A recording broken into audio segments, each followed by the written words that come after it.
What if the vacation meant to fix your marriage is the one that shows you it's already breaking? Daniel Harper didn't want to admit it, but when Emily suggested the cruise, he knew it wasn't just a vacation.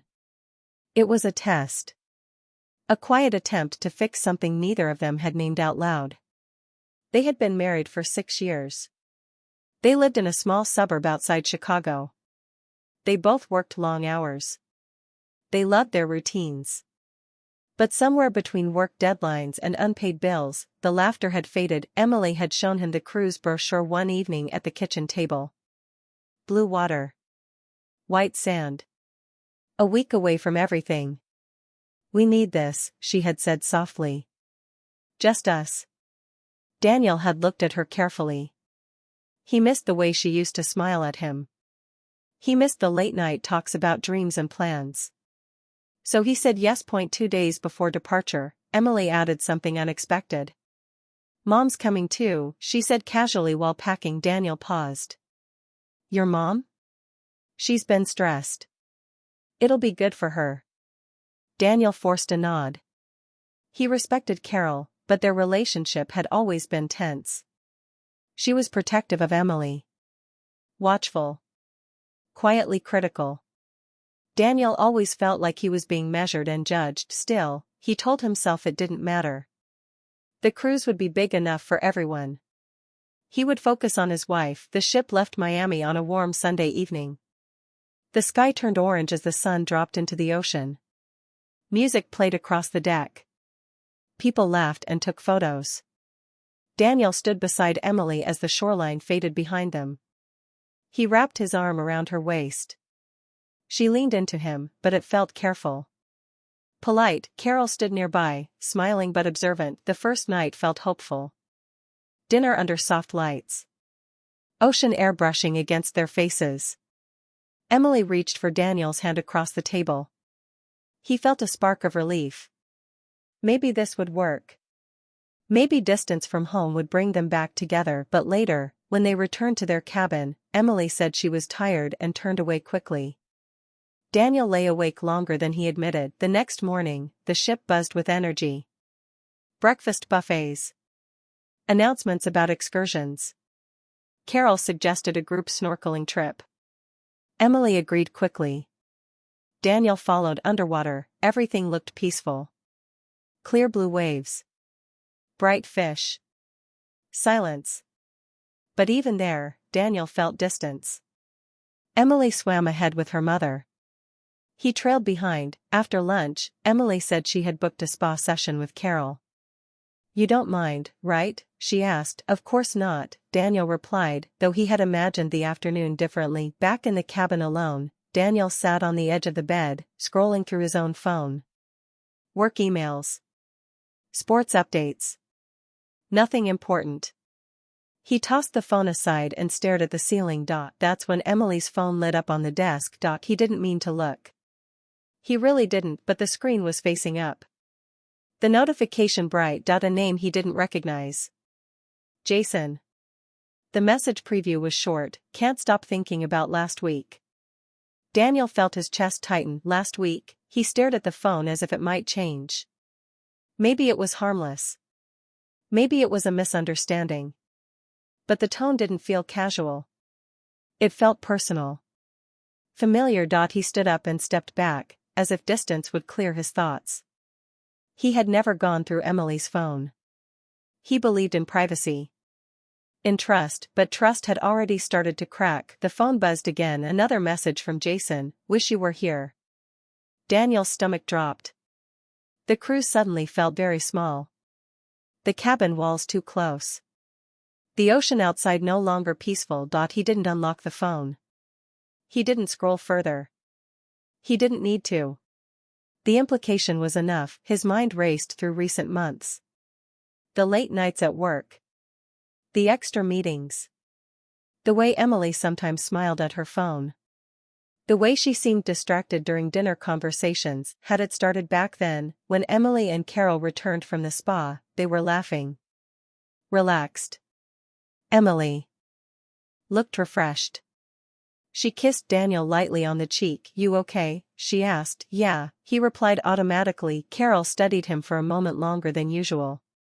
Her eyes sharp, as if sensing something had shifted. At dinner that night, Daniel watched Emily carefully. She checked her phone twice under the table. Quick glances.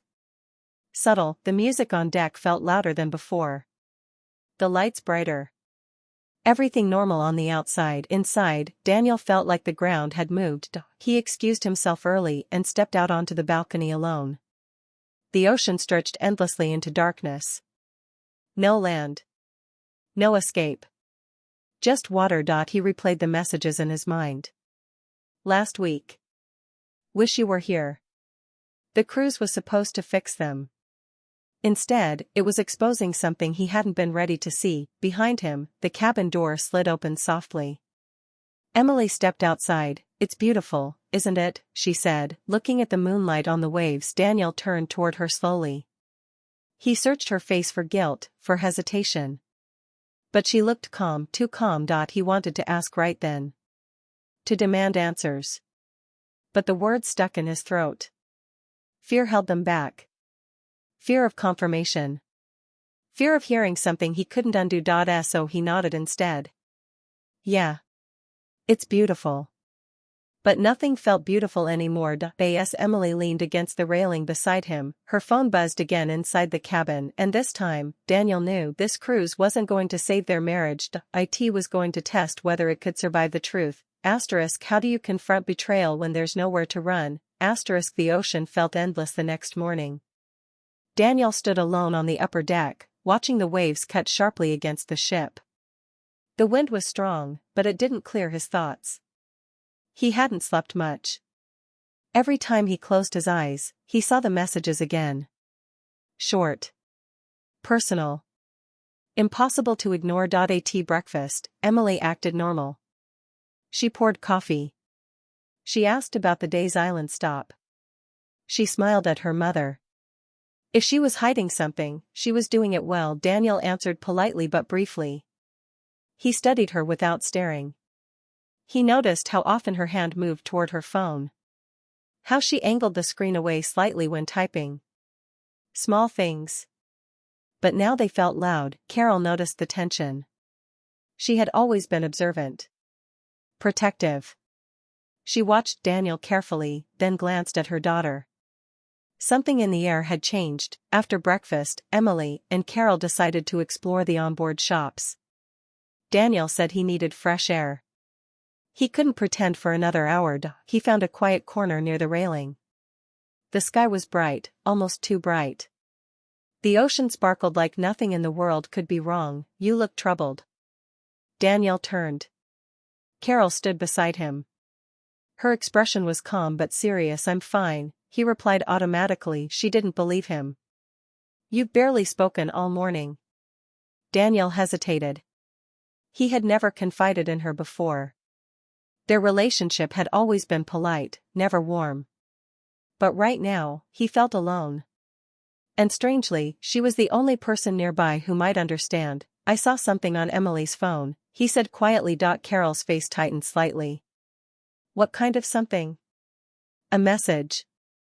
From a man." She didn't react dramatically. No gasp. No shock. Just a slow breath. "Are you sure?" she asked. Daniel nodded. It wasn't friendly. It was personal. Carol looked out at the water for a long moment. Daniel noticed something unexpected in her expression. Not surprise. Not disbelief. Something closer to concern she had been carrying already. "She's been unhappy," Carol said carefully. Daniel turned sharply. "Unhappy?" "She hasn't said much. But I can tell." The words hit harder than he expected. Unhappy. He replayed recent months in his head. The short conversations. The quiet evenings. The distance in bed. "I thought we were just busy," Daniel said. "Sometimes busy is just another word for disconnected," Carol replied. Daniel felt frustration rise. "If she's unhappy, why not tell me?" Before Carol could answer, a voice came from behind them. "Tell you what?" Emily stood there. She had clearly heard enough to know the topic wasn't casual. Her eyes moved between her mother and her husband. The silence stretched. Daniel decided he couldn't carry it anymore. Not here. Not on a ship surrounded by strangers. We need to talk, he said. Back in the cabin, the atmosphere shifted instantly. The cheerful crew's energy faded. The small room felt tight. Daniel didn't yell. His voice stayed steady, but firm. Who is Jason? Emily froze. For just a second. But it was enough. Why are you going through my phone? She asked defensively. I didn't, he replied. The messages popped up. She looked at her mother. Then back at him. Her shoulders lowered slightly. It's someone from work, she said. Just someone? Daniel asked. She hesitated. That pause said more than words. It started as nothing, she admitted. We were working late on a project. We talked about stress. About feeling stuck. Daniel felt his chest tighten. And now? Her eyes filled with tears, but her voice stayed controlled. Now it's complicated. Carol stepped forward. Emily. I didn't plan this, Emily continued. I didn't wake up wanting this. It just happened. Daniel struggled to process the calm way she said it. Not dramatic. Not chaotic. Almost tired. Did you meet him outside work? Daniel asked carefully. She shook her head. No, have you? He stopped himself. He didn't want details. He didn't want images in his mind. It hasn't gone that far, she said quickly, understanding his question. But emotionally, yes. It crossed a line. The admission felt heavy. Daniel sat down slowly. He felt anger, yes. But also something deeper. Hurt. Confusion. Why? He asked. Emily looked at him with raw honesty. Because I felt invisible. The word echoed in the small cabin. Daniel blinked. Invisible? I'm right here. Are you? She replied softly. When was the last time we talked without phones in our hands? When was the last time you asked how I felt instead of what we needed to pay? The questions landed sharply. Not as attacks. As truths. Carol stayed silent now. This wasn't her place anymore. Daniel thought about long work nights. About brushing off small complaints. About assuming stability meant happiness. You could have told me, he said. I tried, Emily whispered. But every time, we ended up arguing. So I stopped. Silence filled the room again. The crew's music outside sounded distant now. So what now? Daniel asked. Emily looked down at her phone on the desk. It buzzed softly again. Jason. She stared at the screen. Then she did something unexpected. She picked it up and held it out toward Daniel. I haven't answered his last message, she said. I don't want to lose my marriage. But I don't know how to fix it alone. Daniel looked at the phone but didn't take it. This wasn't just about one message anymore. It was about months of distance. Missed chances. Silent frustration. Outside, the ship's horn sounded as they approached their next destination. People cheered on deck. Inside the cabin, 3 people stood in a moment that would decide everything. Daniel realized something painful. The cruise wasn't the biggest mistake yet. Avoiding this conversation for months had been, and now, there was no more running from it. What if the person you blame isn't the only one hiding something? The cabin felt smaller after the confession. The air heavy. The sound of the ocean against the ship no longer peaceful. Daniel stood near the balcony door, trying to steady his breathing. Emily sat on the edge of the bed, her phone resting beside her like a silent witness. Carol remained near the desk, unsure whether to speak or leave. No one moved for a long moment. Daniel finally broke the silence. Does he know you're married? Yes, Emily said quietly. He does. And he still kept texting you like that? Emily nodded once. Daniel looked away. That part stung more than he expected. It wasn't just emotional distance. It was someone else stepping into space that belonged to him. Carol cleared her throat softly. I didn't know about the messages until yesterday, she said. Daniel turned sharply. Yesterday? Emily looked surprised. What do you mean? Carol hesitated. Then she chose honesty. I saw you smiling at your phone. You've been different for months. I worried. So when you left it charging, I looked. Emily stood up quickly. You went through my phone? I was worried about you, Carol replied, calm but firm. You've seemed lost. Daniel felt a strange mix of emotions. Betrayal from his wife. Interference from his mother-in-law. Everyone crossing lines in different ways, so you both kept secrets, Daniel said quietly. Emily's eyes filled with tears. I didn't want it to go this far. But it did, he replied. The ship docked that afternoon at a small island port. Passengers rushed off excitedly for beach tours and shopping. Daniel, Emily, and Carol stayed behind. None of them felt like pretending anymore. They sat together in a quiet lounge area overlooking the water. Sunlight streamed through large windows, but it didn't warm the tension between them. Daniel spoke first. I need to understand something. Were you planning to leave me? Emily shook her head quickly. No. I was confused. I liked the attention. I liked feeling heard. But I never packed a bag. I never planned a future with him. Then why keep talking? Because it felt easy, she admitted. Talking to you felt hard. The honesty cut deep, but it was real. Daniel thought about their arguments over small things. Dishes. Bills. Work schedules. He thought about how quickly he shut down when conversations became emotional. He had always believed providing stability was enough. Carol watched both of them carefully.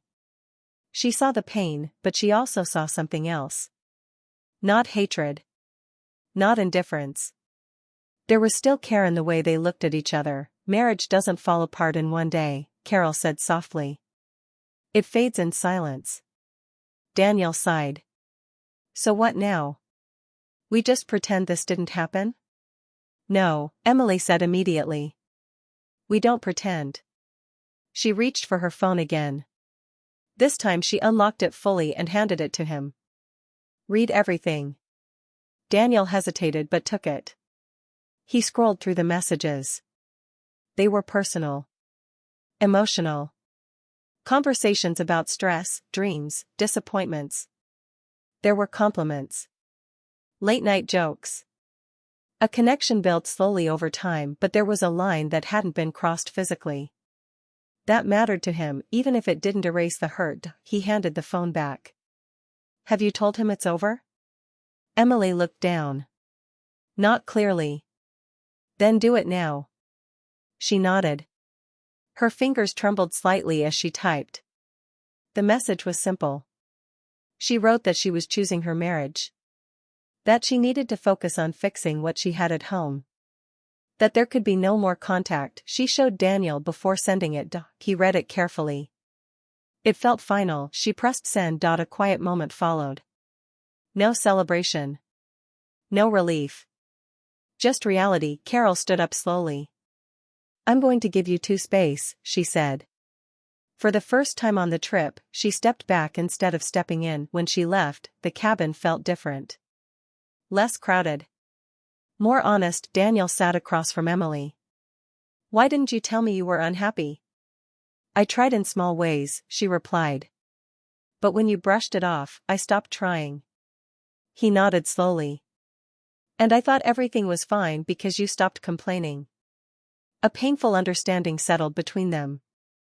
They had both mistaken silence for peace. I don't want to lose you, Emily whispered. Daniel looked at her carefully. I don't want to lose us either. But I can't compete with another man for my own wife. You won't have to, she said firmly. He searched her face for doubt. He saw fear. Regret. But also determination. Outside, the sun began to set over the island. Golden light filled the cabin. It felt symbolic, like the end of something and the start of something uncertain. Counseling, Daniel said after a long pause. When we get home. Emily nodded immediately. Yes. And no more secrets. Even when it's uncomfortable. Especially then, she agreed. There was no dramatic embrace. No sudden repair of trust. But there was clarity. The biggest mistake hadn't been the cruise. It had been letting distance grow unchecked. As the ship pulled away from the island that evening, Daniel stood beside Emily on the deck. The ocean stretched wide and endless again. But this time it didn't feel like a trap. It felt like a choice. They could drift further apart, or they could steer back toward each other. The decision wasn't fully made yet. But for the first time in months, they were at least facing the same direction. Can love survive after trust almost sinks beneath the surface? The final night of the cruise felt quieter than the others. The music still played on the main deck. People danced. Glasses clinked. But for Daniel and Emily, the celebration felt distant. They stood side by side near the railing, watching the dark water move endlessly beneath them. Neither spoke for a while. The wind was cool. Honest, Daniel finally broke the silence. When we get home, everything won't magically be better. I know, Emily replied. Her voice wasn't defensive anymore. It was steady. Real. I'm still hurt, he continued. That doesn't disappear because you sent one message. I don't expect it to, she said softly. There was no drama left between them. Just truth. Carol approached slowly but didn't interrupt. She had been thinking too. Watching from a distance had given her clarity. She realized how easily she had stepped into their marriage, believing she was protecting her daughter. Instead, she had nearly made things worse. I owe both of you an apology, she said quietly. Daniel and Emily turned toward her. I shouldn't have looked at your phone, Carol admitted to her daughter. And I shouldn't have tried to manage your marriage. Emily's eyes softened. You were worried. That doesn't make it right, Carol replied. Daniel nodded slightly. We all crossed lines. It was a rare moment. 3 adults admitting mistakes without blaming each other. The next morning, the ship began its return to Miami. The skyline slowly appeared on the horizon. What once felt like escape now felt like accountability. Real life waited at the dock. On the flight back to Chicago, Daniel stared out the window. He replayed the last few days in his mind. The shock. The anger. The confession. The choice. He realized something important. Emily hadn't been searching for another man. She had been searching for connection. And he had stopped offering it without noticing. Beside him, Emily typed an email. Not to Jason. To a counseling office recommended by a friend. She scheduled their first session for the following week. When they reached home, the house felt familiar but fragile. The silence between them was different now. Not cold. Just cautious. The first counseling session was uncomfortable.